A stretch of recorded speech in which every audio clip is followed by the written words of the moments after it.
Alrighty, and we're on. So just like that, I wanted to start. So today we've got Ben Nguyen here. I guess when you say him, like the Vietnamese pronunciation would be Nguyen, like wing. Win, yeah, yeah, like win. yeah. Yeah, it's different in every country. Like in America, it's like the wrong way to say it is win as well. So, but in Australia, it's Nguyen for some reason. Yeah. I used to say his name like after every fight he had, like Ben Nguyen. Yeah. Ben Nguyen. And everyone thought I was the one who had trouble speaking English. Yeah. Because it was simple. I just Yeah. Ben Nguyen. Well, like if you look at like how it's typically spelled, it looks like it's meant to be pronounced Nguyen, but obviously, you know, it's Vietnamese pronunciation versus an English pronunciation, Yeah. right? Yeah, I guess so. Yeah, yeah. I think it's just funny how like different countries have their wrong way of saying a name. So, yeah, you're also known as Ben10, and we'll talk about the genesis of the Ben10 moniker. But what I wanted to do, because we had, what opportunity we had here today to have both Brian and Ben here, and how these two met was through Tiger Muay Thai, and there was like this whole thing happened where they did like it's almost like, was it It was literally online a TV show scholarship kind program. of thing? Yeah. So my idea with that was just the simplest like copy of what American universities do. Mm-hmm. They bring in athletes, they subsidize them participating and being there so they can try to grow and do their thing. And when Roger Huerta and I took the head coaching roles, there was like a little bit of we're going to teach the same thing for 2-3 weeks and then have to go back to the beginning because people roll in and roll out. And we'll never be able to get into our playbook very deep because we don't have a core group. Yep. And if we do, it's by accident. Some kids that just got double visas and stuck around for 6 months. But there's only a couple of them, and they don't always cross over. So, like, having 5 to 10 guys there most of the year, you can really, like, progress. So, for us as coaches, like, that was kind of the idea. And then we had really good support staff, so they did a good job, like, marketing it. And then we did a really good job of, like, capturing the trials, and they put, like, the blood, sweat, and tears aspect into it that came across on film. Yep. And it turned into a big marketing boom for them for the last They're still doing it. I 15 think. years, I think they're still doing it. So every year they do a new year and it's a new group of people, and it's a good opportunity to not only get like people that want to train and get to that next level, but like gives them some marketing avenues as well, because it's like, oh, like how are these guys gonna go, or you know, is this what it takes to get to the next level? Yeah. In MMA. So I want to start because when we were just having a chit chat before, you were saying how, you know, for you, Ben, it was like you were at this cusp of deciding, you know, do you want to keep fighting or not? Yes. And so let's start with that, and then I want to Okay. give the backstory from Brian's end in terms of like, you know, what he was thinking when he made the call. But Yeah, I'll tell you all the truth, regardless of what he's about to say. Regardless, I don't know, but when I asked him now, it was that long ago. We barely remember. So like, Yeah, there is going to I be don't some know. fudgery, Like, I'm yeah, sure. I've been hitting the head too many times. Got CTE. and stuff. Brr-dur. But no, I was I was like around 24 at the time. I was doing. I fought since I was 18. So when I first turned 18, you know, legal age to pretty much jump into a cage fight. That was what it was called back then in the Midwest. Can we get a fact checker on that? Just to make sure he's not trying to sound cool. I'll pull it up. Just a quick fact check. But no, they used to have cage fights held at like the fairgrounds, and there wasn't any matchmaking. You'd rock up and you just pretty much fight like whoever looked the closest size to you. America. And, yeah, it was like the Wild West. But anyways, like, yeah, I fought since I was 18 and didn't really get anywhere. Didn't get where I wanted to be in MMA, which is like I really wanted to, you know, make it my career, make martial arts like something I can do for a living. And yeah, I wasn't really getting anywhere, so I just started working a full-time job at a big box electronics store called Best Buy. okay. It's pretty much like You became part of the squad. I was part of the squad.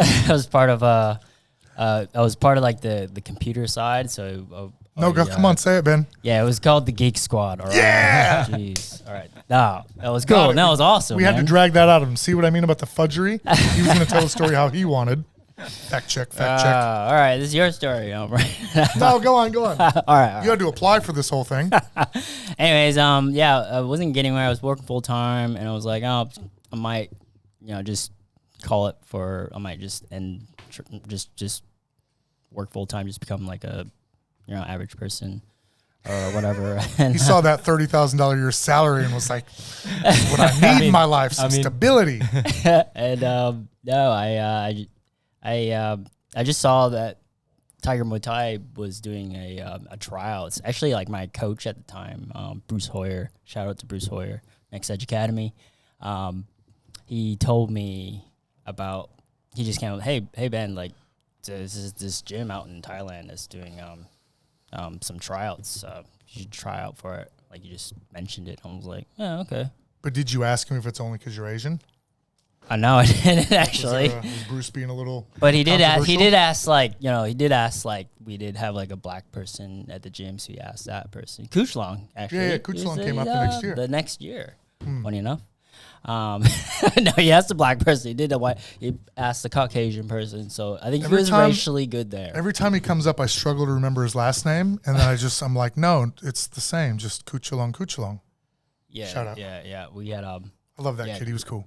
One of my training partners, Sudanese guy, just pitch black, and one of the best. One of the best training partners I've ever had growing up. He's basically like a Cole Bowl before a Cole. Okay. There was Kuchlong. Okay. Shout out, Cole Bowl. But no, I wasn't getting anywhere. I just tried out. I just sent in my application. Just didn't really think about if it was gonna happen. I really did not think anything of it. I was like, I'm just try it. See, there's probably gonna be like heaps more people gonna get that opportunity. I'll just see what happens. I remember I was at a work meeting, like a huge, it was like a national work meeting. So everyone from around the country pretty much flew or drove into Minneapolis at the time. It's like in the middle of the States. And this is at the a really big work meeting. I'm like, wow, this is awesome at like corporate HQ and stuff. And this massive, big skyrise towers and stuff around me. I'm like, I could come out and work out here full time if I wanted to. And sure enough, Brian, I get a call. I'm like, oh, hello. I'm like, hey, it's I could barely hear because I was in the middle of walking from one conference hall to the next, and a lot of the geeks from the squad were probably around. There's heaps talking. of geeks going around talking. It's a conference, and stuff. right? It's a conference, and I barely hear. I just hear a muffled, "Hey, Thailand, you want to come try out for this thing?" And I was like, "Yeah." I was like, "Yeah, sure, okay." I don't.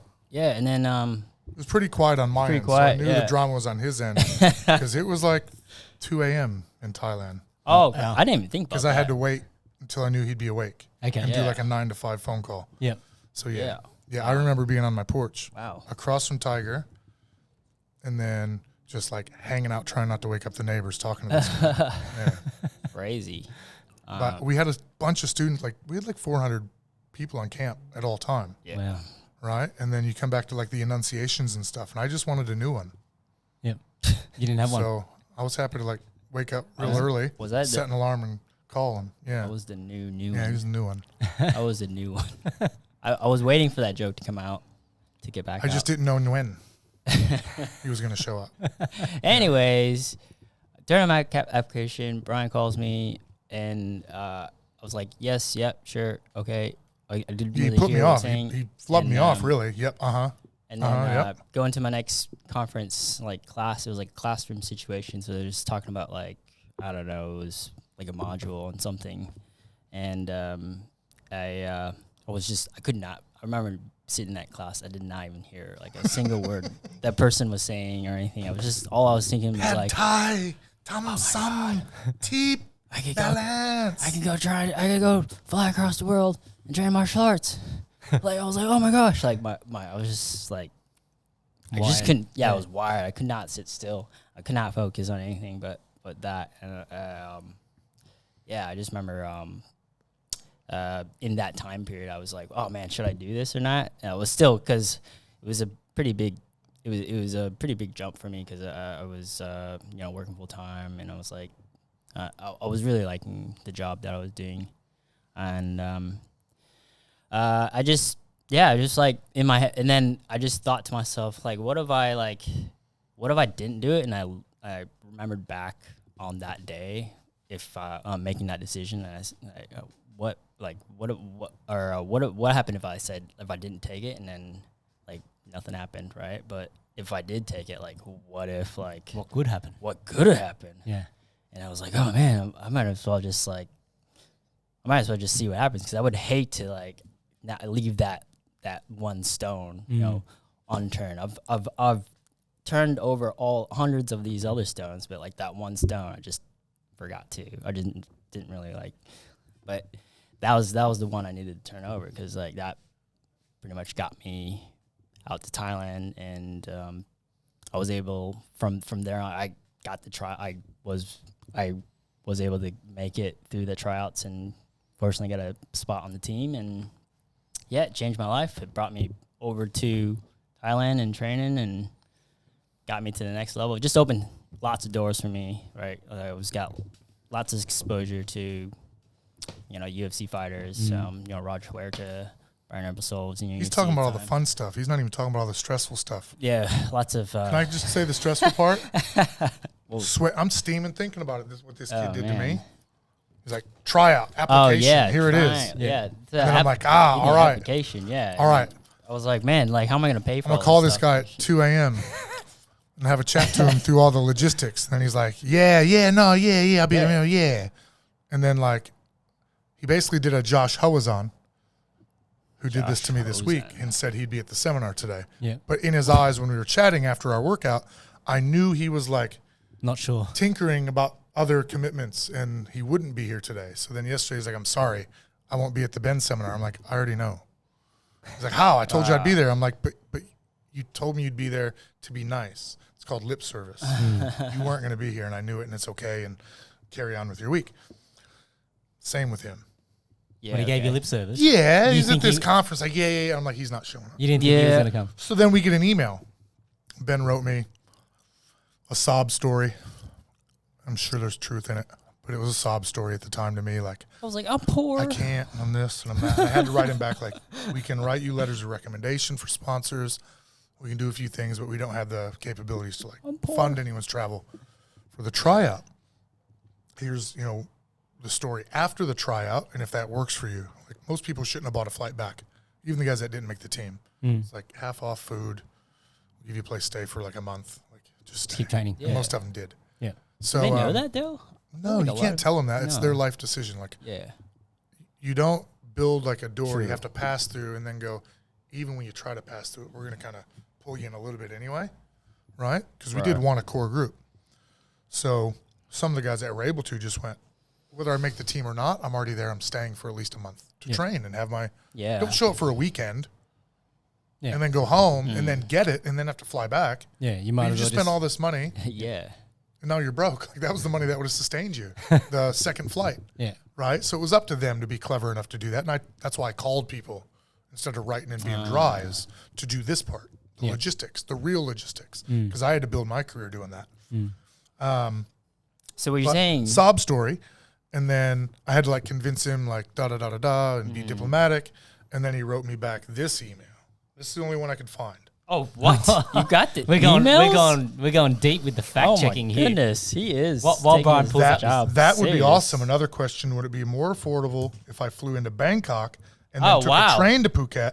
I will capital be there and take my life back. Space. What? Ben. I said that?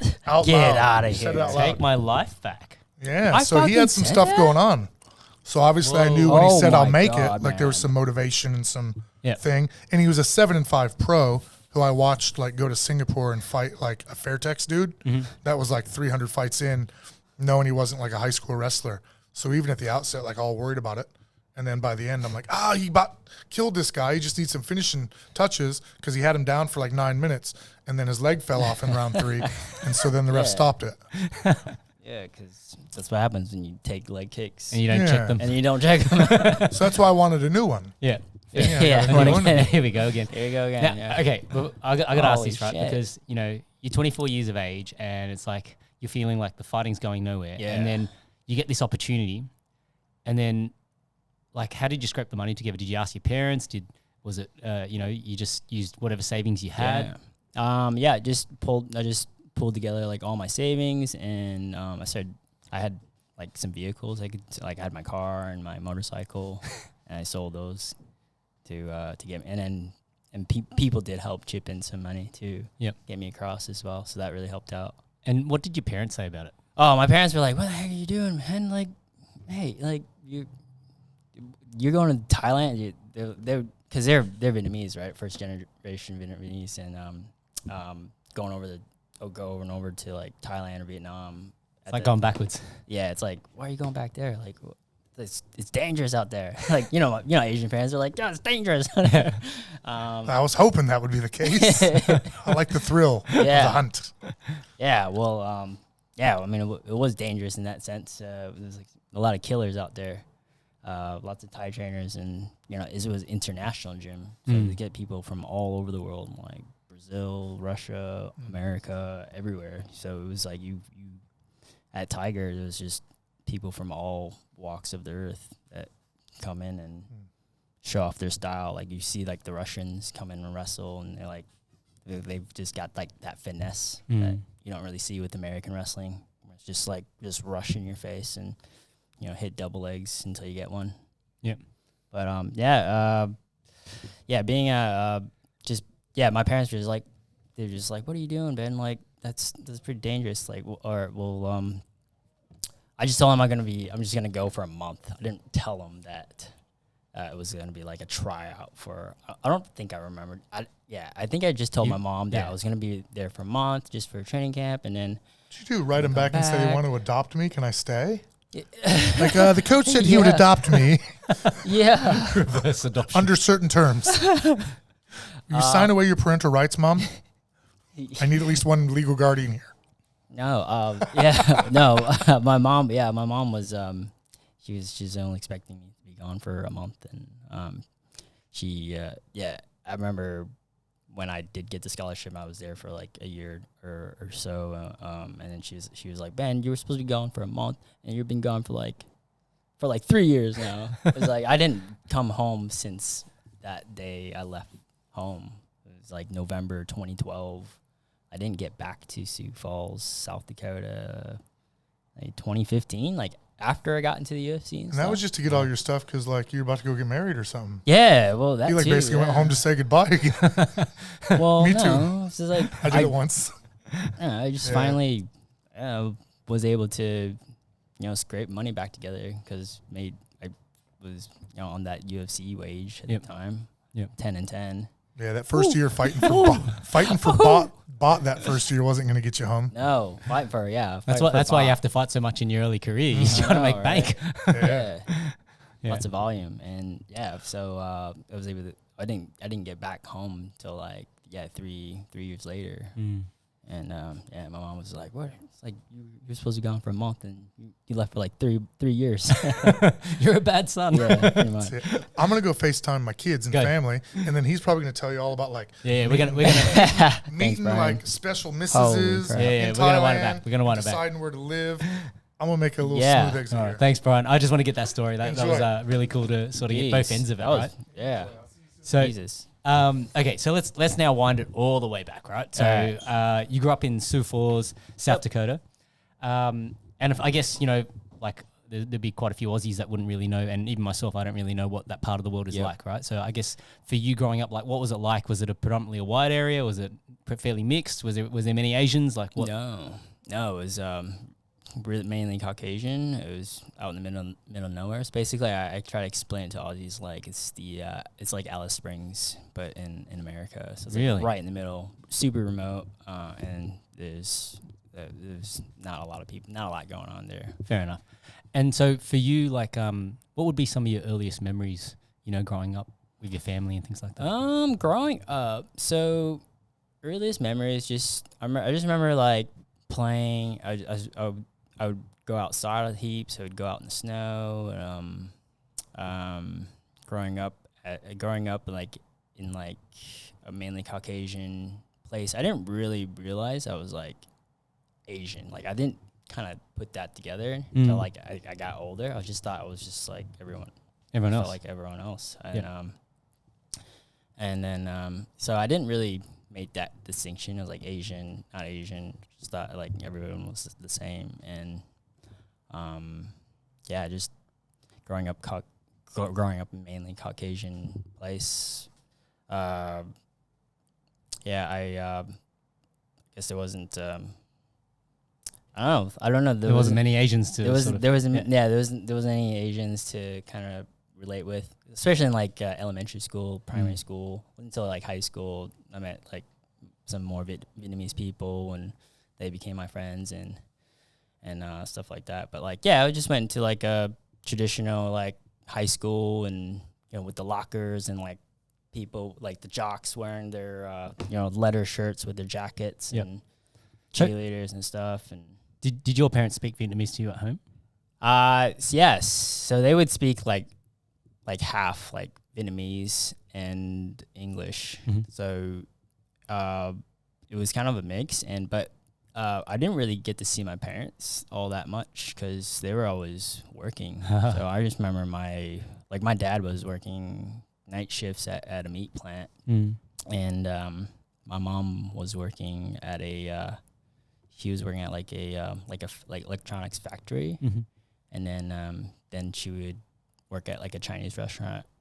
After that, like she would go home, change, go to the restaurant and work there, and then on the weekends she would cook food. She would like cook like Vietnamese dishes and stuff for the little Vietnamese community that we had. Yep. And I didn't really see mom or dad that much. So who was looking after you then? Mostly like my older sisters. And so how many siblings you got? So I've got 2 older sisters and 1 younger brother. So family of 4. Yeah. So that would have been at least like there's always somebody to keep you company from that perspective then. I guess so. Yeah. I didn't really get too close with my siblings growing up, but I mainly just they looked after me. They took me to wherever, McDonald's, to swimming pool or whatever. And I guess growing up, I had some neighborhood friends as well, like people on the block that would just go out and find stuff to do or ride our bikes around. Or it was pretty average like American growing up as an Asian in a mainly Caucasian place. So out of curiosity, what's the age difference between your older siblings and yourself? And the younger one, I guess. So my 2 older sisters, my second, not my oldest, but the younger older sister, she is, I want to say, I should know this, but I want to say she's like 5 years older than me or so. Okay, so there's a decent sized gap. Yeah. And then my younger brother, I think he's got like 5 years. Like there's a bit of a 5-year gap. Man, your parents stretched it out. Yeah, so my first 2 sisters were born in Vietnam, and then they'd come over. They immigrated by way of boat. So they were part of like that boat people crowd. Yep. And got sponsored by a Catholic family out in South Dakota. Wow. And that's kind of how we ended up out in that in the middle of nowhere. Yeah. Well, I think that when you're talking about your parents, always working, like that was the exact same experience that I had. Okay. Like my parents, funnily enough, it was quite strange, but they met actually in New Zealand. They were studying in New Zealand. Yeah. Okay. And then for whatever reason, they couldn't get a visa in New Zealand, but could get across to Australia. So they arrived in Sydney on a cruise ship from between New Zealand and Australia. And like for me, like my parents like ran their own businesses, and they were always working. Yeah. Right? Like so every day after school, it'd be like I get picked up and I just go hang around at the office. Okay. While they finished work, and like dinner time for us would be like maybe 9:30 at night. Right. And you eat late, and that was just normal for us. Right. And then now that I'm older, it's like I look at what I do with my own family, and we eat quite early, relatively speaking. Right. And it's not to like. I think my parents were doing what they thought was the right thing for the family. Like they were trying to make ends meet. Yeah, for sure. Right. And I think that's, when you're a migrant to a country and you have nothing, you're trying to establish yourselves. Yeah. And so you just bury yourself in work. Right. And I guess, from that perspective, I look at it now, and I'm so grateful that my parents did that, because I don't have to do that with my kids. Like I don't have to work and slave away, like, and eat, have dinner with them at 9:30 or not see them because, I'm always working or something like that. Like I'm so fortunate that I've got an opportunity to not live my life the same way. 100%. And I think, the other thing that sort of not scared me, but just like has always sat in my head, like seeing them with their own businesses working so hard, was like, I had this thing for a while where I didn't want to run my own businesses. Yeah. Because I was like, I look at you guys slaving away in your own businesses. Like I might as well just go work for somebody. I get annual leave, sick leave, all of these other benefits, so that, the time that I want to take off, I don't need to, have to, like I still have some money coming in. Yep. But then, as I've gotten older, then I can see the merits in having the flexibility of being able to do your own thing as well. Yeah. Yeah. Yeah. No. Yeah. Definitely. Can see it that way with running businesses. It's pretty much like it's pretty much all you for at the beginning, and then hopefully you can get some more people on. But like, yeah, it's a lot of work running your own business, and sometimes it's like, why don't I just work for somebody else and not have to worry about making ends meet so much and all that stuff. But yeah, with the parents thing though, always working, I kind of do look back on that. Like I always, before I would look back, I'm like, yeah, mom and dad work really hard for us and to establish ourselves and, get us, just put food on the table and get us through school and stuff. But at the same time, I felt like being away from my parents so much, I didn't really get that. I didn't get much life skills growing up. It was almost like I had to learn everything either by myself or like try to pester my sisters about like whatever it was. But but like growing up, I just wish I had like I wish my parents were able to spend more time with us. Yeah. And I think that's we it's almost like what is it, the meme, right? Like, Asian parents, you don't feel a lot of love from your parents, so to speak. Yeah. Because they don't show it in like the Caucasian way or the Western way, where it's like, you're always telling your kids you love them and Exactly. you're there for them. It's like I'm showing you love by Working. putting food on the table. Yeah. And that's a good way of putting it. Yeah. And that's exactly what it is. Yeah. And it's hard because and so just me speaking about my own relationship with my parents, like I love my parents, but like I don't have the same sort of closeness that I would want to have with my kids as a result of it. So like, yeah, I see my parents every so often, but it's just different. Like, it's not like I have to talk to them every day and do those sorts of things. Whereas I feel like I look at my wife and her relationship with her parents, she's always communicating with her parents, but she's an only child. So maybe that's a little bit different, but, I think, parents have a little bit of a choice in how they want to do things as well. Yeah. But yeah, like it's always been hard, I think, for like, at least even culturally for Asians to sort of express emotion in the right way. It's sort of just sort of frowned upon, and like my mum went through some mental health issues, and because like it's very stigmatized in Asian culture. In Asian culture. Right, because it's not like it's something where you can physically see something wrong with you. It's like so they don't. Well, nobody wants to admit anything because they're too proud to admit anything like that. Yeah. It's a tough one, man. The mental issues in the Asian society. I know Japan's like going through a bunch of, like every Asian country does, but it's definitely like frowned upon, and because physically you can't really fix it. The answer to everything for most people is like, oh, we'll just throw money, like we'll work harder so we can earn more, so we can buy whatever to fix the problem. But you make all that money, you end up spending it back on your health in the long run, right? Whereas if there could have been a better balance, you just that's for the individual to find, right? And I can only say that, like, having the benefits of having parents who did the opposite and just worked their asses off, right? I'm a little bit also curious for you growing up, you know, in a mainly Caucasian city, right? Like you mentioned that it was only a bit later on in your school years that you realized that you were a little bit different. Mm-hmm. Was that because of how people would treat you? Or was that like, you know, and the reason why I asked that is I'm just curious about your first experience with racism.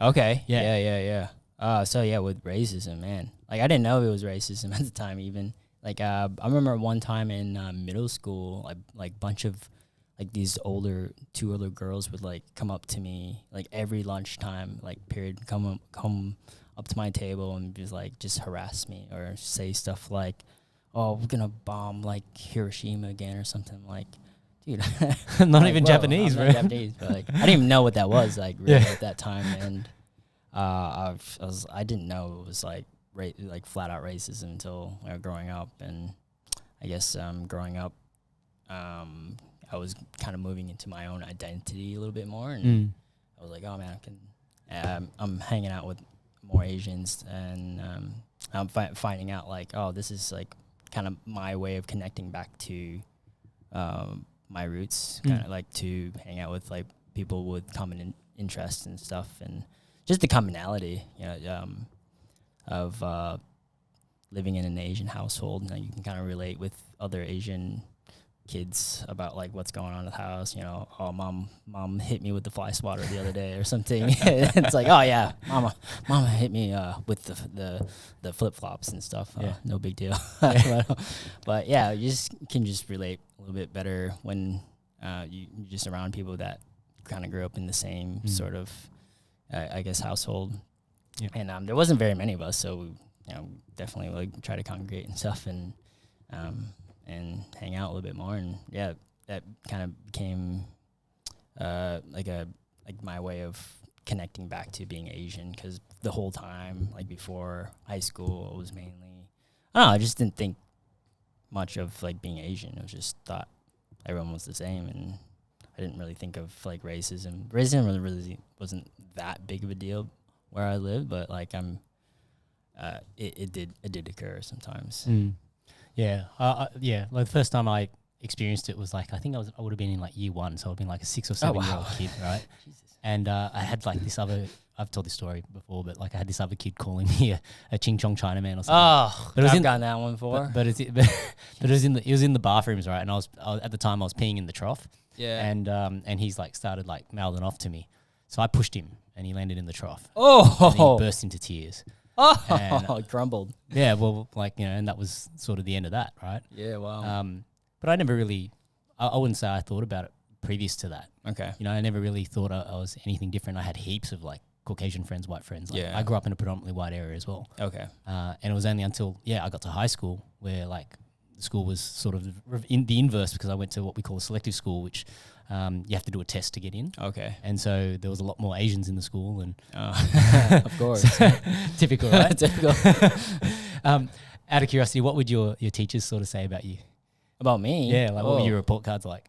I wasn't the best student. So I was actually like the black sheep in my family. I feel like, because my sisters and my brother like all did well in school except for me. Yeah. I just didn't have that attention span, or it just wasn't what I want. Like I didn't like homework and stuff. Yeah. And I just wanted to go play outside all the time.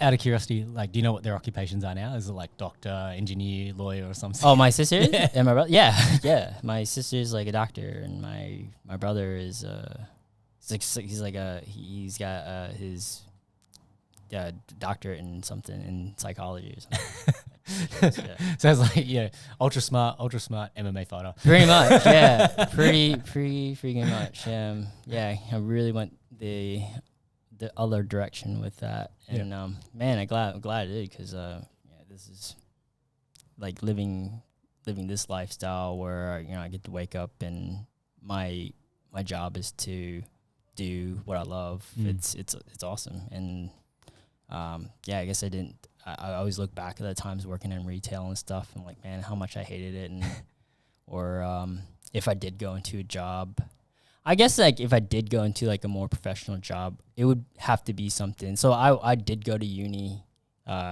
right before, I guess, like trying to do the whole MMA thing. So I did like 1 year in uni and was going for engineering. Okay. Manufacturing engineering. And I probably would have liked that. You know, I probably wouldn't have been more interesting than what I do now. Like I just you know, looking back on everything I've done, like I've been to so many places, I've been to so many like gyms, had so many like different experiences, living in Thailand, moving countries. You know, I started off in South Dakota, now I'm in Australia, and man, I guess I couldn't be. If I were to take things back, I probably would just be doing the same thing I'd be doing. You know? Yeah. Yeah. So then, when did you start martial arts? I think it was like when you were 12 or 13, all right? Yeah, I did Taekwondo when I was 12, growing up. So Mom put me into Taekwondo because I guess I was getting bullied in middle school. What was the bullying like? Was it physical? Was it name calling? Yeah, it was like, it was just like people on the block, like that were just like corner me out in the park or something, and they like beat my ass one time. Yeah. How bad? Pretty bad. I just remember like just getting like a really bad blood nose, like getting knocked down and stuff, and that I didn't really remember much past that. But then, Mom put me into Taekwondo to help boost my confidence and help me. Yeah, and I've always wanted to do martial arts as well. Like it was just like that moment kind of just, you know, allowed me to. I was like, Mom was like, all right, now it's time. Because I just remember like growing up as a kid, like we'd be driving, you know, in the family car, be like looking out the windows and stuff, and like seeing like the karate gyms and stuff. Like, oh wow, like, I want to do that. Yeah. Or like watching Jackie Chan movies and be like, oh man, I really want to do like. Or I just couldn't stop like thinking about like jumping around, like kicking, doing flips and stuff. Yeah. Yeah. Taekwondo is a good art for that. Yeah, Kicking and flipping and all that sort of stuff. So. Yeah, so I did Taekwondo, got my black belt in that. So I did 5 years up until like I was 18, and then I did that. I jumped into the cage. So you went straight from Taekwondo into MMA. Yeah. And so what was that first experience like? Oh yeah, it was bad because I didn't have so growing up, like where I grew up is mostly like a wrestling. So everyone wrestled in high school and stuff, right? And especially the people that fought in those shows, because you know wrestling is a dominant. Yeah, is the dominant base for it. Dominant base for MMA, man. If there's one sport that you had to take into MMA fight, it was you can only choose one. Probably be wrestling, right? Yeah.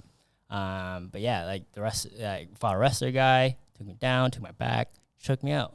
Yeah. And then I was like, oh man, I gotta learn how to grapple, how to defend myself, get back to my feet and strike again. And my first grappling art was actually judo. Yep. And we trained out of like a gymnastics gym. We were just like, which is awesome because like. It was a sprung floor, and we just slamming each other. Yeah, slam the crap out of each other. No big deal.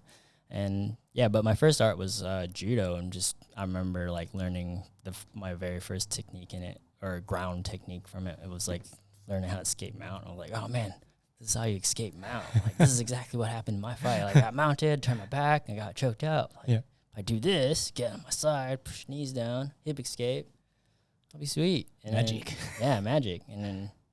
From there, I was like, I was still doing uni, and then that summer, I found a Brazilian jiu-jitsu gym that also did Muay Thai as well. So like MMA gym. Yep.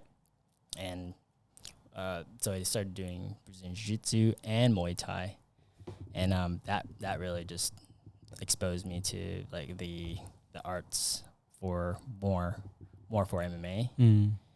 And I really, you know, I just remember like there was a moment I was like switching between, I was going from one class to the other. It's like they were back to back. So it was like, Muay Thai first and then then it was transitioning to jiu-jitsu the next hour. So I remember like, getting my hand wraps off, sitting down, and, like getting all sweaty and stuff because I just like did 50 kicks in a row or something. And I remember like sweating there, sitting there, like puffing. I was like, man, I really love this. Like, I'm just gonna jump into the next class, and like, I could do this like every day.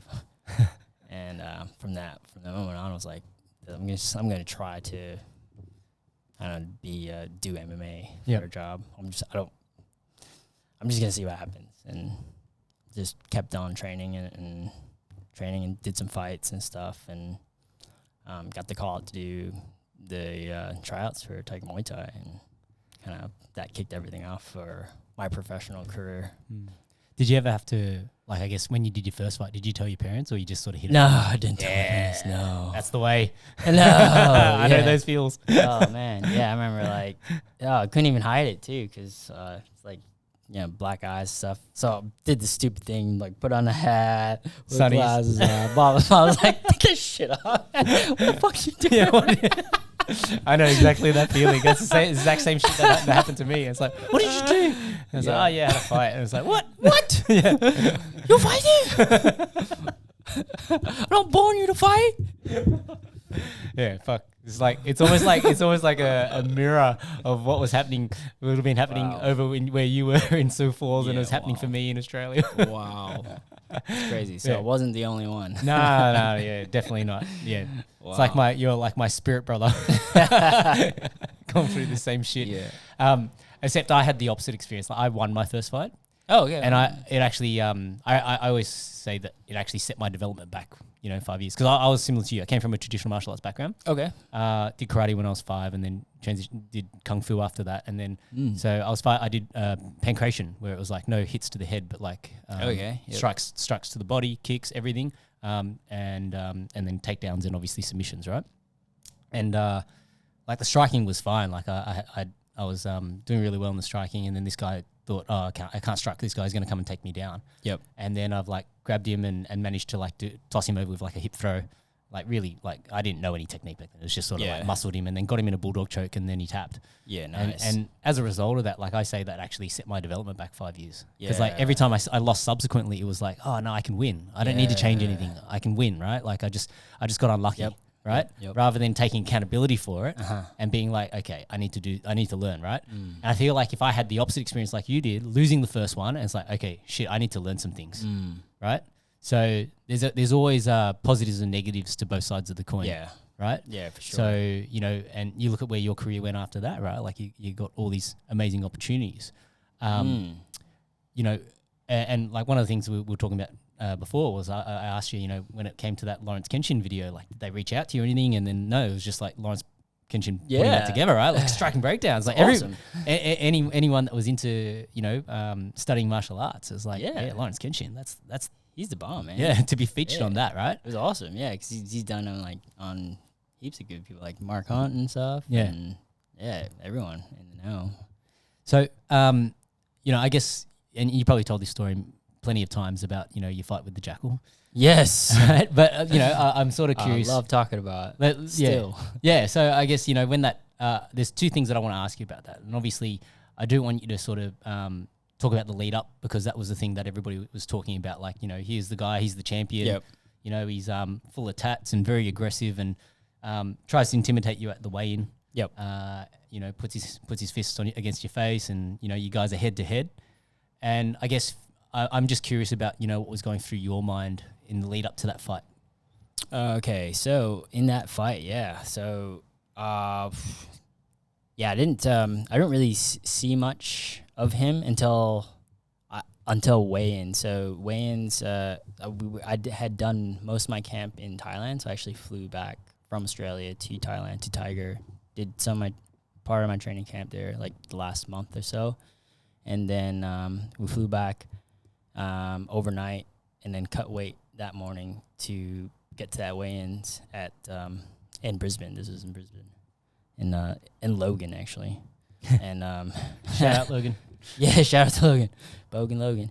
Anyways, we were like in a rush because we were cutting weight all day, and then we were actually my manager at the time, Ben Livingston, he was helping me cut weight. We were cutting weight at the Gold Coast at his place, and we pretty much like booked it from his place to Logan, and there wasn't really much time to really, I guess, to like talk to anyone, or we just got out of the car, ran to the scales, and it was like, I ran to the scales, I weighed in, and then he'd got into my face and did all that head nudge at the end. I was like, man, I was like, is this guy serious? Is he being real? Is he actually being real? Is he actually? Yeah. I mean, Is he trying to put on a show, or is he actually like trying to put it on you there? Yeah. So like the fist thing happened. Like he put his hands on my fist, and I was like, well, is this for real? And then he did the head nudge thing, did like the headbutt thing, and I was like, whoa, bro, that's not cool. And I was like, man, I'm gonna mess you up tomorrow.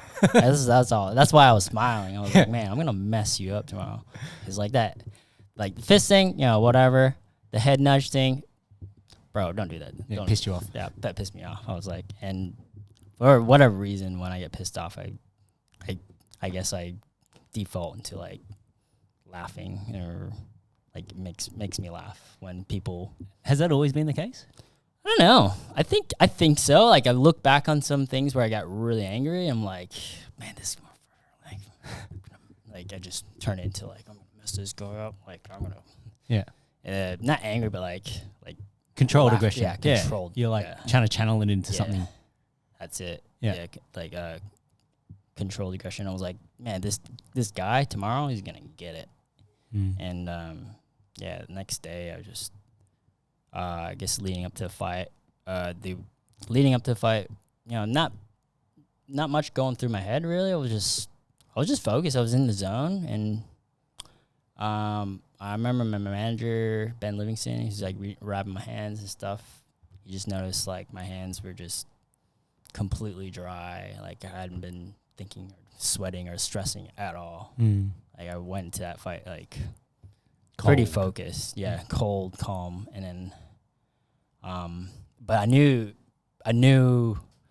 there was a lot riding on this fight, because that whole thing of at the weigh-ins happened. So I was like, man, I cannot let this guy, he can do that to me, disrespect me for everyone, and then win the fight. Like there's no way that's gonna happen. But I knew I had to like stay really cool and calm, and just came out there with just the basic game plan, man. Just went out there southpaw. He was orthodox. I knew he had like this big right hand that he'd throw at people, and he's caught a few guys with it. So I was really aware of that right hand, and but he was so planted on the ground.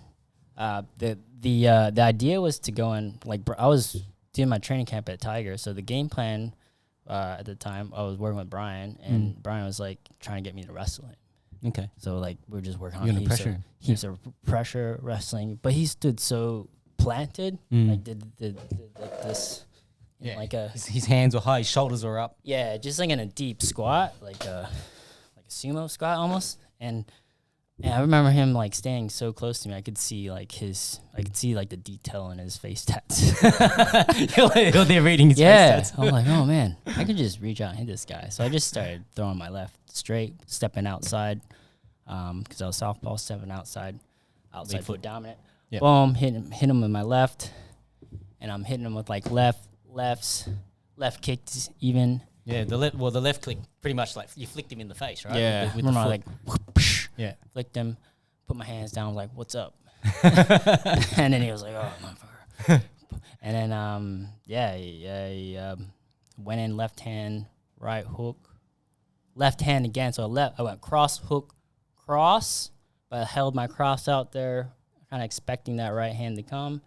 I was kind of waiting, and as soon as it did, I just rolled right underneath it. Boom, just like it was just a right like uppercut or something, didn't you? Oh, right. It was like a right hook. Yeah. And I remember just landing the hardest right hook that I've ever thrown on someone. It was like a gazelle hook. Like I kind of just like leapt into it, like I rolled it and leapt forward. Boom, just built my momentum from my legs into my fist, and that just went. I remember the pop, like right that popping noise, just right on the jaw, like that. Like that, when you hit someone like in the face, and oh man, I just remember that noise. It was just like it was like a pop, like you take the drum, like you at a roast chicken, you grab like the drum leg and you just twist it off and it makes that popping noise. Yep. It was like that. And he crumbled. Yeah, he crumbled and fell, and I just chased it up, like thinking he was gonna get back up, but never did. Yeah. And for you, like, did you guys have any words after the fight? Yeah, so we did talk afterwards. I think he did like pass by my change room and was like, "Hey man, it's like just did it for all for show and stuff and blah blah blah." I'm like, "That's cool, man. That's all right. Yeah, whatever." And then I remember the next day there was like a news, like some MMA fight news website published just an interview from him saying that and basically told the guy that I got lucky and yada yada yada. Had a full training camp over at Thailand and just made a bunch of, just trying to like take that win away from me. Yeah, I was like, oh man, that's not cool. Like, told me all this stuff, but then say something says different. this. This guy. Yeah, fair enough. And then like when that when the video sort of started blowing up, right, and you sort of gained this little bit of notoriety, did that change your perspective on anything? And the reason why I ask that is because, a lot of people, like, they set these massive goals and they think that when I get to this stage, it's going to change my life, right? And so for you, like, and like I can sort of think there's probably a few of those occasions where it's like, so you get the scholarship at Tiger Muay Thai. That would have been one of those moments for you, right? Getting signed to the UFC, that would have been one of those moments for you, right? Huge. Yeah, and so you go like when you have such lofty goals and then you achieve them, and then you realize that, hey, like I still got to put in the work. It doesn't change anything. It actually didn't really change anything. It's like the name changed. Now you're Ben10 fighting in the UFC, right? But like the work that you've got to put in doesn't change. No. And so you actually realize it didn't actually change your life that much. It's probably a little bit of validation, which is great. But I guess, like, did that change your outlook on things when, like in terms of like for you when it comes to setting goals and things like that? I spent a lot of time, I think before UFC, I was fighting for like 6 or 8 years. I think 6 years before I actually made it into UFC, and fighting in the local areas, you just can't make any money off of it. Yeah. But when I made it into the UFC, it just felt like I had made it to like that. Finally made it to like the professional, like that stage, that world ultimate stage, right? And it was like it was a big deal for me. But yeah, you're right. It didn't really change. Didn't change like my work ethic or how I was training. Well, I take that back. I did like. I took more time to plan out my sessions, try to make it better, try to optimize training, my nutrition and stuff. So in that sense, it just made me become more of a professional, kind of just tighten everything up and just, all right, I got to run this more as like a business more than just say a hobby. Whereas like a hobby, you're just kind of doing things just like whatever. You're just kind of doing whatever. Yeah.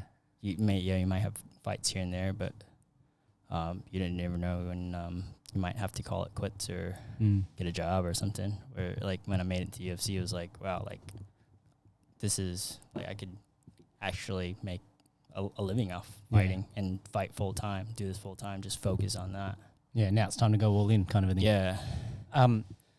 I'm curious about the story of when you get the call up to the UFC. Oh man, yeah. Can you share that? Like who rang you, or what was the conversations? Right. So this is kind of hot on the heels of when the viral video went viral. Yep. It was just like maybe a month after that went off. At that time, I was like, wow, like my name's out there. Let's try to make something happen. So one of my mates, he does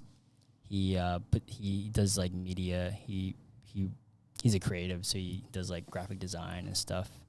And he just started like pumping out like images of me, like UFC needs Ben10 and stuff, and pumping those images out. We're just like sharing it because we knew this. I think UFC Adelaide was UFC was coming to Adelaide soon, and I was like, oh, let's see if we can make something happen on that, and see if I can get on it, or see, there's a good opportunity, so something could happen. Like my name just went out there, and so we pumped that out, and then I think Brian or Roger, I think both of them, they were trying using their resources to talk to, I think, Sean Shelby at the time. He was a UFC matchmaker, and they were trying to work their resources in the background. And I just remember, like, it was like late at night, and I got a call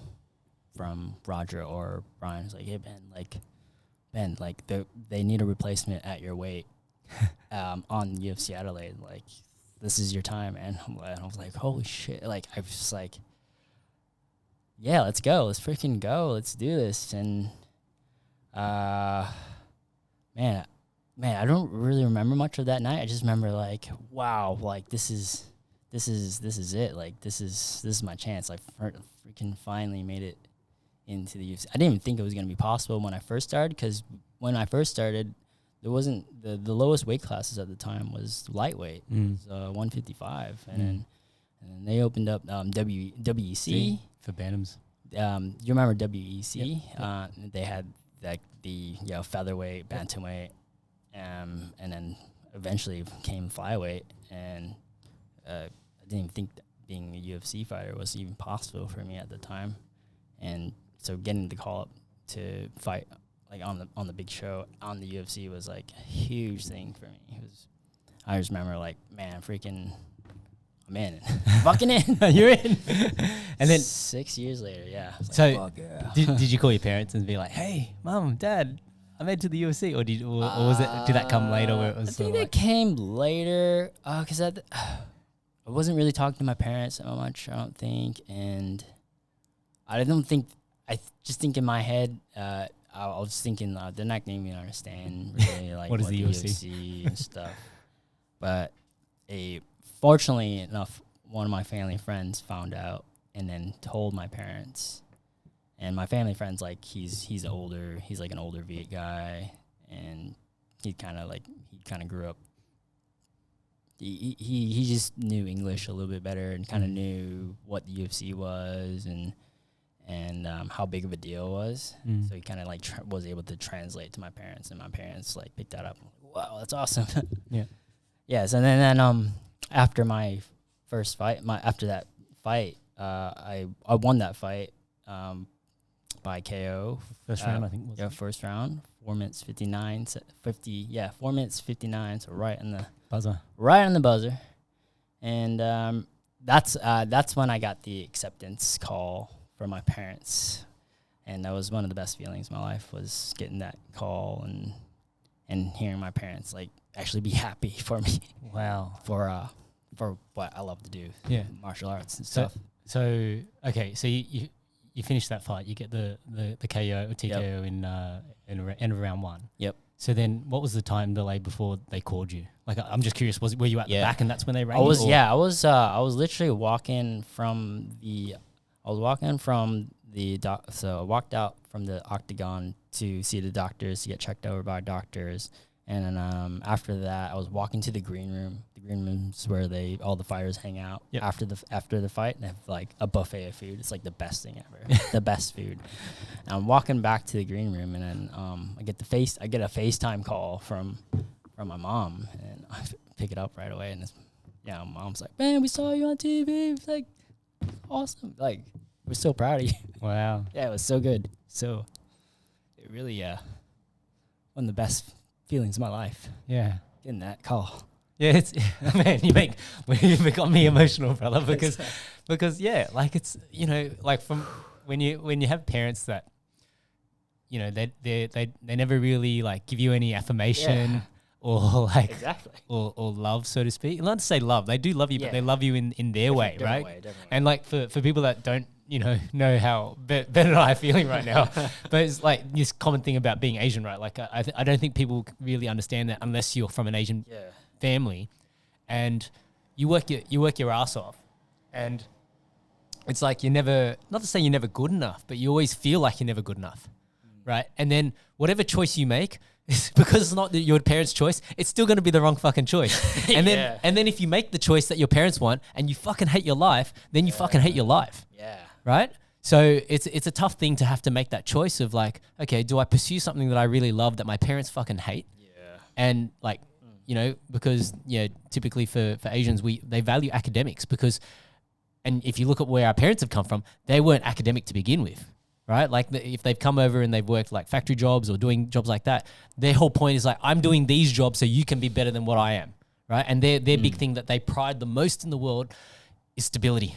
Because like they've taken their whole life from a country that might have been impacted by war or whatever else, moved to a different country, and they don't have stability. So the thing that they're aiming for when they're building those lives for their kids is stability. And the thing that they want for their kids is stability.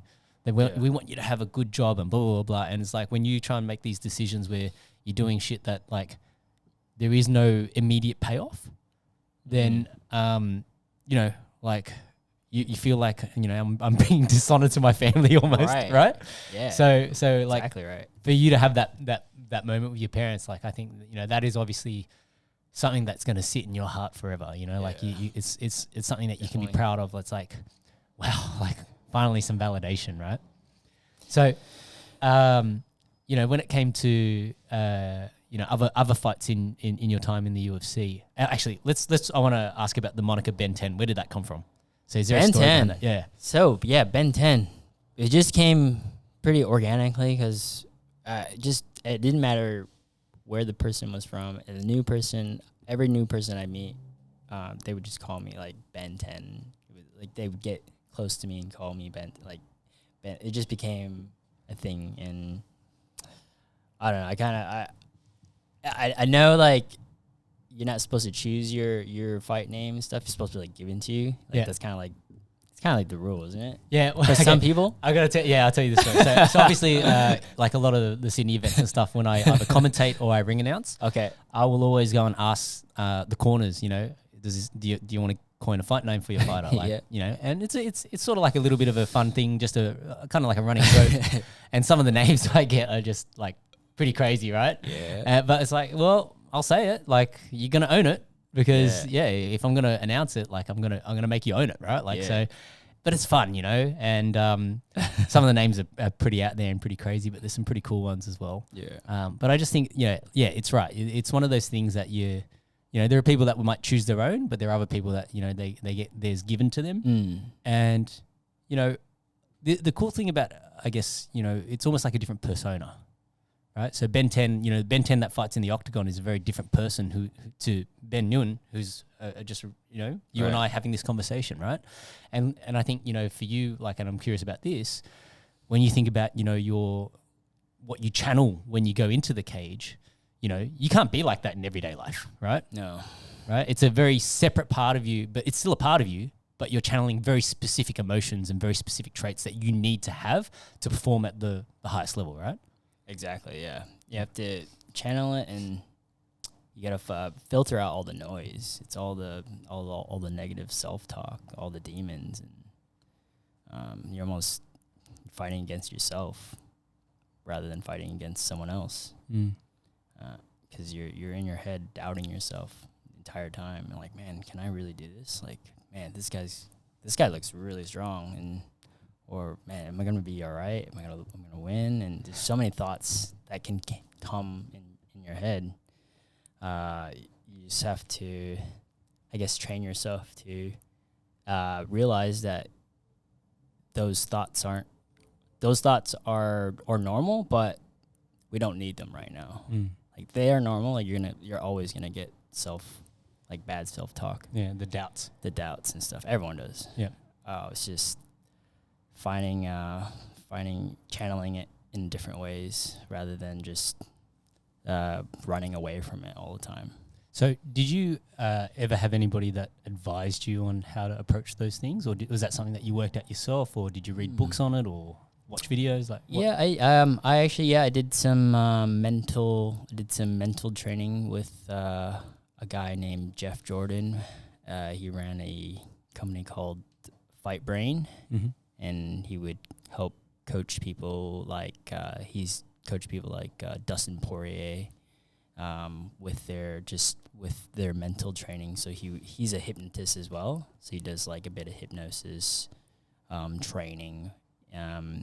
Does some exercises with you to, I guess, help reframe thoughts and bad thought patterns, like reframe them into more positive ones.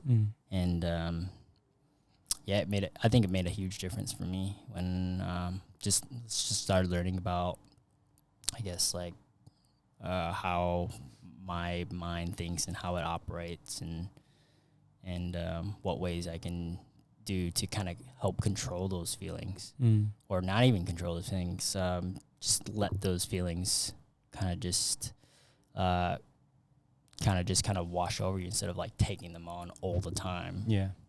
And yeah, I think it definitely helped out my performance in some of my fights. And looking back on some of the fights and stuff, I feel like now I've gotten older, I can kind of I feel like I've understood why I felt the way I was feeling a little bit better, kind of like looking back on hindsight, because man, there's so many demons. There's so much noise before you go into a fight, and a lot of times I would try to avoid feeling that way, but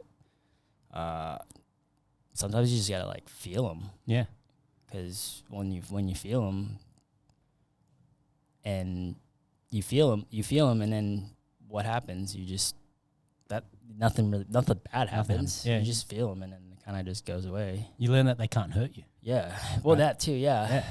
Like I always talk about this idea, like so people that have trouble falling asleep because you have so many things going through your mind, right? Yeah. And I think everybody's experienced this at some form in their life, right? But I've had those nights where it's like I lie awake and I'm like trying to will myself to sleep, but sleep doesn't want to come. Mm-hmm. And you're like, fuck, I really want to get a good night's rest, but for whatever reason, if it's a big event or something going on, and then you're just struggling with it, or something's going in your life creating you this anxiety or whatever. And, when they talk about the thought train, right? Like it's your thought train of thoughts. Okay. So you think about like as an actual physical train. I would always say, you got two options here. You can try and like keep trying to shut it out, or you can just let the train run. Yeah. And you let the train run until it reaches its final destination, right? And if you go down a really deep, bad spiral and in terms of like your thoughts, and then you get to that end and you get to that end stop, after, whenever I've accepted that, then it's like, okay, I'll get to the end of the thought train. It's like, okay, I can go to sleep now. But like the more that I fight it and I'm trying to like shut it out, makes it worse. the train keeps running. It's just circling around in your head because you haven't let it go to its end destination, right? But the moment you let it finish its train of thought, you get to the end of that process. Yes. And it's like, okay, there's something powerful in that. And I always think about it like from the perspective, okay, if I can't sleep, there's a reason for that. My brain is trying to tell me something. So I either have to let it work its way to getting to the solution that it's trying to tell me, or I'm just going to keep thinking about it. Yeah. So I might as well just like let my brain do its thing, and I'll be like, sometimes I even view it almost like from a faith perspective. It's like, okay, what are you trying to tell me? Like, what's the world trying to tell me? What's God trying to tell me, or the universe trying to tell me? Yeah. Right. On that note, I am curious in terms of like your worldview when it comes to like faith and those sorts of things. Like, are you spiritual at all, or like how do you sort of view things? Did you grow up more Buddhist? Yeah. I grew up Catholic. Oh wow. Yeah, I grew up in a Catholic household. I got confirmed and everything in it, and I don't know. When I started getting older, I just fell out with the church and fell out with religion, and I kind of got to a phase where I was just questioning everything, like what's the purpose of faith and what's the purpose of religion if bad stuff's gonna happen anyways. And to me, it just didn't make sense to me, and so I just gave it up. And I guess I'm not too spiritual right now. I'm kind of working. I want to work towards, I guess, connecting with my spirit a little bit better, in a sense. Like, I want to. Yeah, I just want that. That not feeling that. Someone said it to me once. It was like, a car, like having a nice car and stuff, like that car, having that nice car, that car doesn't physically like transmit like things of like happiness into you, and then it makes you happy, right? It doesn't physically. It only makes you happy because either because it's like an internal, it's internalized in your own self, so you can interpret that as what you can interpret any exterior, I guess, interaction or feeling, whatever way you want. And that's, I guess, connecting with your spirit is going to help me with that. Yeah, it gives you a frame of reference. Yes. Right? Yeah, it's always an interesting one, because why I like talking about it, because I always view it as it's an individual's journey. Like, so when I talk about this, it's not to go and say people need to do this or people need to do that, but it's always interesting to find out, where people are at in terms of that, because when you sort of zoom out a little bit and you think about, how long we're on this planet for, it's a relatively small, like it's not even a speck of sand if you think about like how infinite the universe is. Yeah. So, there's two ways that you sort of come out of that. It's like, okay, life's meaningless, and we just live and die, and maybe the point of life is to just live for the now, and just enjoy life and enjoy this ride while we have it, or maybe there's something more, right? And the funny thing of it all is that you won't know until you die. Yeah. Right? Right. So then, you have to make a decision in terms of, well, how does that dictate how you live your life, right? So, like for me, I have a belief that a God exists, right? So whether you call it God or you call it the universe, it doesn't really matter. Like there can only be one, right? Because before you can have anything, it has to start with the number one. Like that's the most objective truth that you could find in the world. Like if you think about, the concept in terms of how things are neither, created nor destroyed, it's matter transformed. To make this microphone, we've taken materials and we've applied heat and all these other bits of energy to form and mold it into the shape that it is. We extract rocks out of the ground, we melt them down, we create copper, we get to use that copper to create the wiring and all these things. So they're all basically, is this thing now rock? Well, no, right? But it might have come from that, right? To get the metal out that you needed. So likewise, if you think about creation, well, there has to be a creator. Just like, you look at a painting, there has to be a painter. Everything that is made, there's something that's made it. So that's the way that I sort of view it, and how I came to that conclusion that, there's something that exists, right? So, because, like you can't have zero and then suddenly have a big bang. The big bang, that energy has to have come from somewhere. So whether it's, people can say, well, is that all of God? Or maybe there's many gods, right? But the point is that maybe it's only a piece of God, right? Because God is so big and infinite that to create a big bang was only very small in terms of like how infinite God is, right? Yeah. But I guess, the other side of it then, is to then look at, well, how does that influence me in my life? I always view it as an opportunity to have that sounding board. I treat prayer as that opportunity to express gratitude for what I have in life. And I also use it to sort of seek guidance, right? Like I have this sort of almost unwavering belief now that almost everything in my life is going to work out, right? And even if it doesn't, well, that's also, the way it's meant to be. And there will be a silver lining. I just, have to find it. And I can understand why people might go through some very difficult things and be very angry, right? And be like, well, if God's so good, why did this happen in my life? And why did that happen in somebody else's life? Or, I could say the same thing. Why did my friend have to commit suicide? Yeah. Right? Like you can go down those pathways and try and search for answers, or you can look at, okay, these things have happened. Now what are the choices that I can make in terms of how I want these things to impact my life, and how do I lead my life?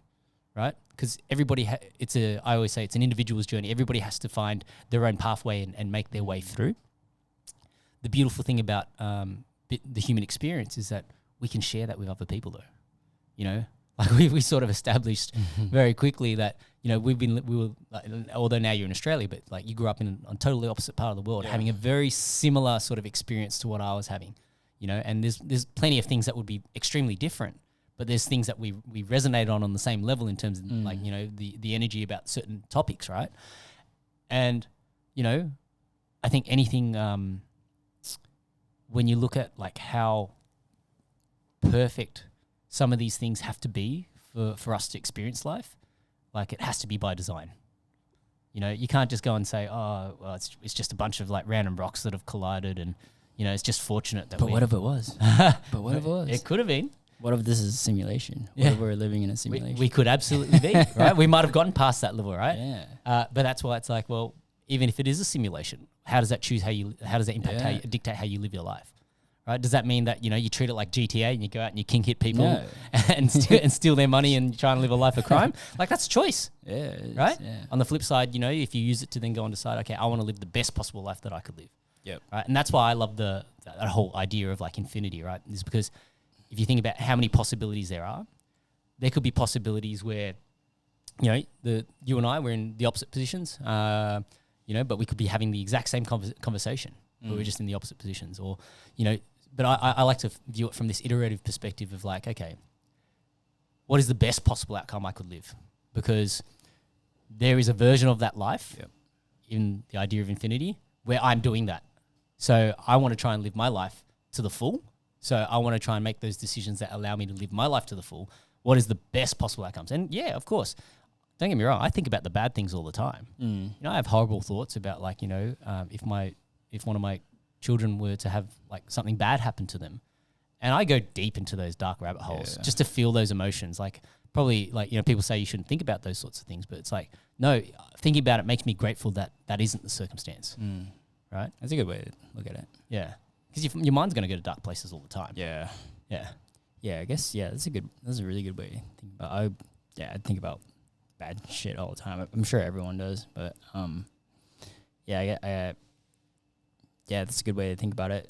I'm thinking about it because, you know, for a reason, you know, it could happen, but I'm grateful that it's not happening. So expressing that gratitude does help with, that was one thing in my mental training with Jeff Jordan, my mental coach. He would make me sit down at night and write, you know, what I was grateful for every night, and you know, that all that stuff helps, man. All like just all the little reminders that what you have, who you surround yourself with, and what opportunities are ahead of you. Writing it down definitely helps.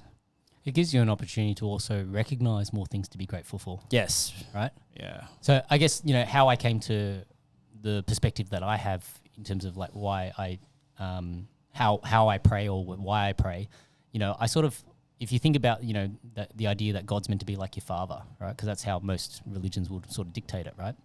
You have a choice in terms of what sort of relationship you want to have with your dad, right? And, you know, your dad may not always be the best person in the world. Like some people have horrible dads, right?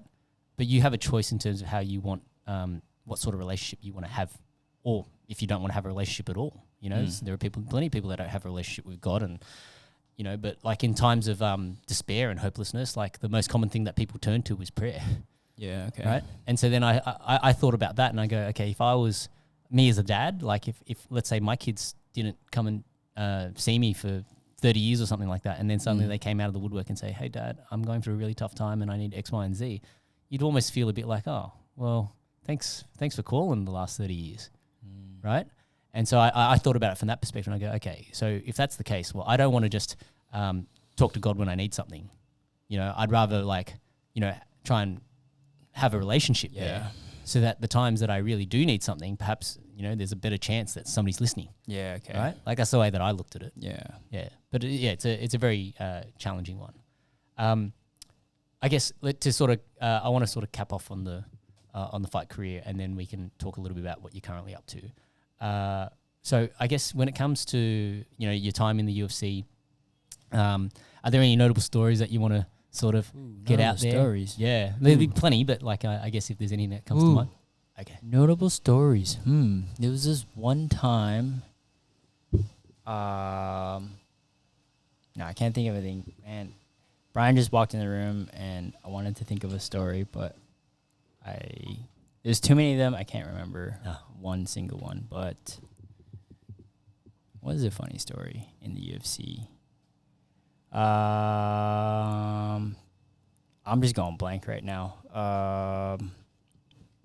Gosh. I only take credit where credit's due, and I'm pretty sure I taught him that. Yeah. No. There's another play on the surname. Oh, no, that's Nguyen. Yeah. From Brisbane? Yeah. Yeah, his mate. Yeah. Emperor. Yeah. The design guy? Yeah. So he's win-win. Yeah. Yeah. So he's always, it's It's a win-win. win-win situation. Yeah. All right. We're going to have to wrap this up because we've got to get into a little bit of seminar. But let me ask you one more question. I didn't mean to ruin it. No, all good. I'll go. I'll let you guys carry on. No. You got another half an hour at least. Go for it. We do? Oh shit. You sure? It's like Oh, okay. If we got time, then let's continue while you're sort of thinking about if there's any other stories. It's Is there let's anything do that comes to that. mind? No, I'll think of something. We'll move on. Okay. I want to ask you about when it came to retiring from fighting, Okay. because I feel like this is something that every athlete has to come to at some point in their life, right? And for you, you fought in the UFC, and then you still did a couple of fights after that, right? You fought in Ryzen once. Yeah, I did one fight for Ryzen, and I lost that fight, and I haven't fought since then. It was 2019. Yep. Like right before COVID happened. So then, was that a conscious decision that you're done, or? So after that fight, COVID happened 2020, and we were just all trapped at home.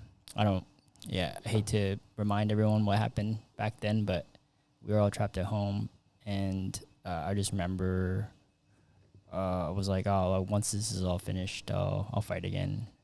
And 1 year went by, second year went by, and then the second, but 2022, 23, I was like, maybe I don't want to fight anymore. Yeah. It was like I thought about fighting again. I was like, maybe I'm just not not hungry for it anymore. And now I guess I haven't really let go completely. I haven't completely said that I'm retired. But if anybody asks me now on the street, they'll be like, I'll just like, yeah, I'm not fighting anymore. I'm like, it's too much work for me now. I like coaching. It's way better just to tell people what to do. Yeah. But now I'm right now I'm in a coaching role, and I really, really enjoy coaching it. And I feel like I'm learning a lot about I'm learning heaps about just martial arts and just being able to communicate it to other people and break down techniques, and been able to after a couple years of coaching, I've just been able to, I guess, see things differently, see striking differently. I see it actually pick things out a little bit easier. It's easier for my eyes to pick out little things here and there.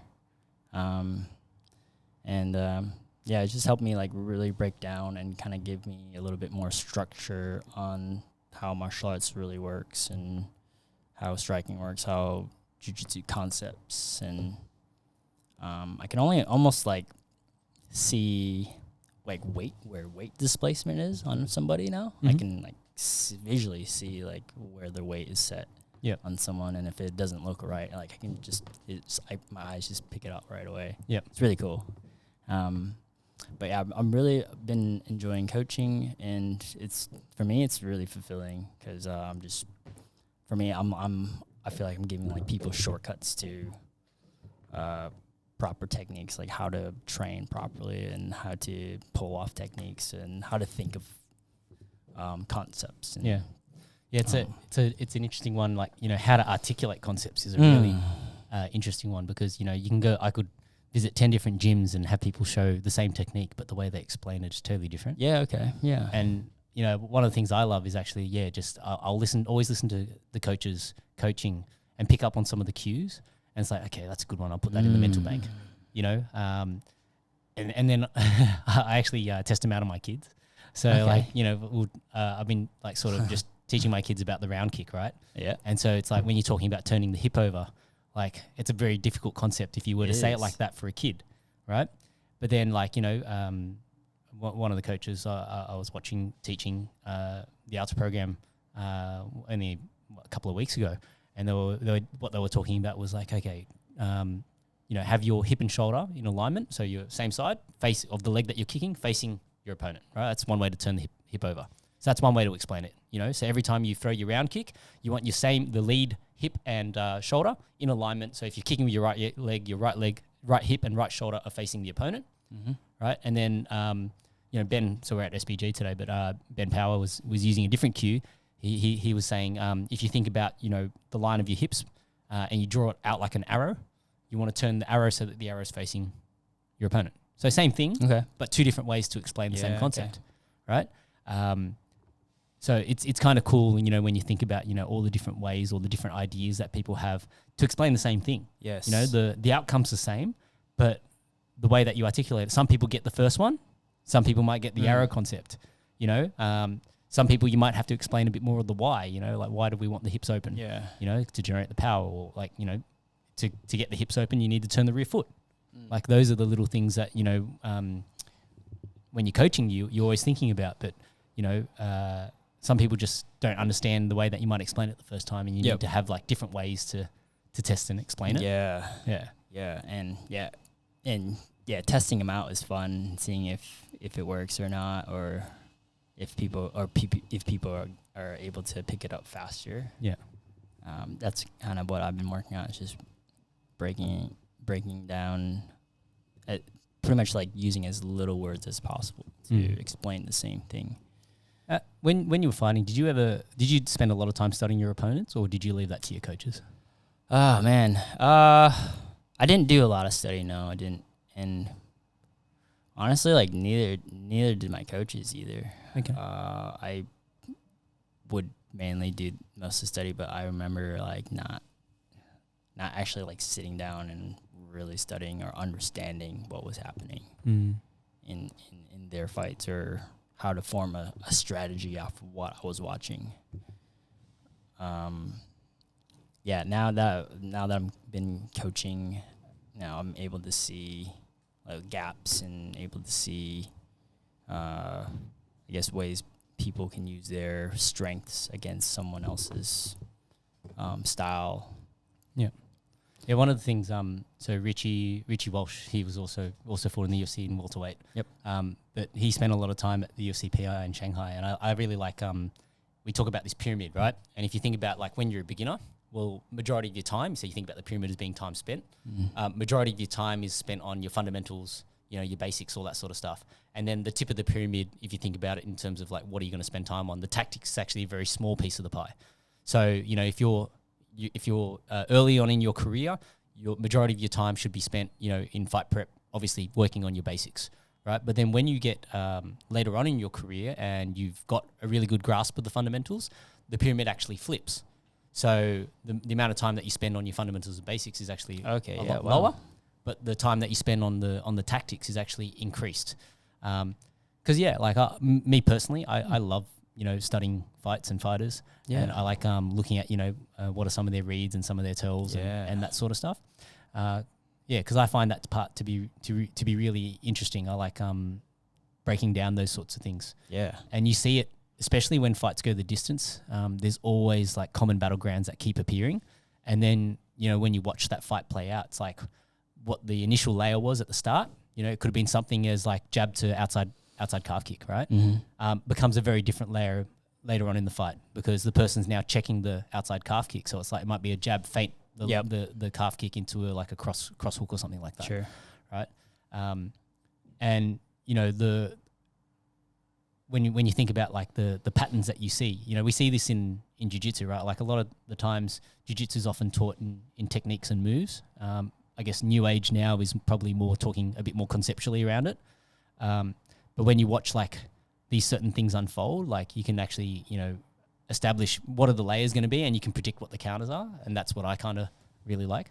Okay. But I guess, you're now obviously producing a bunch of different content with Strike. Yes. So give that a plug. Tell everyone what's the whole thing about. Yeah. So at Strike MMA, we're basically, we want to put out some online instructional videos on martial arts, striking, jiu-jitsu, MMA, and yeah, we're not sure like what type of platform we want to go with to, I guess, upload our videos and all that stuff onto. We're just kind of building like social media stuff, so we're just putting out like lots of content on that, and maybe there'll be like a YouTube channel down the road or something down the road. But yeah, I want to kind of get more into the online stuff. So basically, it just gives me more of a outlet to reach more people. Yeah. All right. I think we've got time for one more topic, and my wife would kill me if I didn't bring this up. Right? Oh no! I always gotta. She always likes me to ask about relationships. Oh, so relationships. Yeah. Okay. And only if you're comfortable, talk about it. Right? Of course. So you and your wife actually met at Tiger, right? Tiger Muay Thai, yeah. Yeah. Yeah, so yeah, I was living there, she was there on holiday, and it was a Christmas day, and there was like a big, someone had organized a big boat cruise that, cruised out, came back, had a whole drinks package and all this stuff, but yeah, we met on that boat, and ever since that day, we just hung out more and got to know each other, and she was only there for like a couple weeks, and yeah, we just hit it off, and we stayed in contact, and I went and visited her in Australia a few months after. We were doing like long distance and stuff, and yeah, I fought in Australia. My first fight in Australia was like on a show called Rochambeau. Actually, Volkanovski fought on that same card. Actually, There you Rochambeau won. There you go. There you go. Yeah, so that got me over to Australia for the first time, and I really liked it, and so I tried to live in Australia. So I got a coaching gig at a gym, and was able to live in Australia after Thailand, and be with my partner April. And April is also a fighter as well. She transitioned into boxing and became top. She was number 7 on BoxRec. Wow. For her weight category, I think super bantamweight, or I'm not sure what the boxing weights are. Yeah, they're a little bit different. Yeah, they're way different. But yeah, she. So we just have that, I guess, that fighter couple dynamic, and right now we're actually coaching at the same gym together. So she does the boxing, I do MMA, and it's pretty cool that we can, kind of we're always like chatting and stuff, and she's recording me teaching, and we're able to kind of like do some work for the strike together while coaching at the same time. So it's been really cool. So I gotta ask you this, because one day, if you guys have kids and your kids turn around to you guys and said, "Hey, I want to be a fighter," what are you gonna? No. What are you gonna No. say? What are you gonna say after? You're gonna become a golfer. All right, let's wrap this up. We'll have to do this again. We didn't even get to talk about motorbikes. We didn't get to talk about cars. We didn't get to talk about games. We didn't get to talk about. There's so many things. But anyway, you'll have to watch out for that next episode. If people want to find you on social media, what's your handle? At Ben10 MMA. There we go. Ben10 MMA. All right, thanks everyone.